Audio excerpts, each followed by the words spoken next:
నీ జీవితంలో దేవుడు ఆయన కార్యాలు చేస్తూ ఉండగా మౌనంగా చూస్తున్నావా? ఏమవుతుందో చూద్దాంలేండి. జరిగాక అప్పుడు దేవుని స్తుతిద్దాంలేండి. ఆ స్థితిలో ఉంటే అపనమ్మకే ఉన్నట్లండి ఖచ్చితంగా.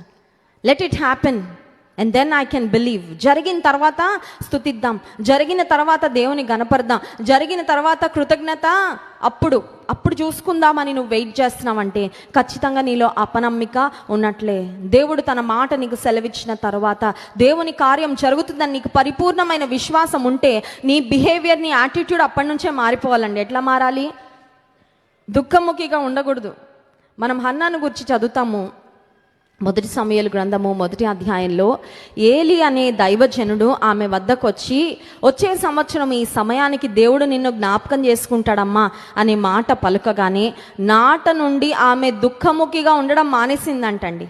ముందుగానే ప్రకటించట కొరకు దేవుడు ఏర్పరచుకున్న యోహాను ఎలిజబెత్ అనే స్త్రీ యొక్క గర్భం ద్వారా ఈ లోకానికి ఇంకొక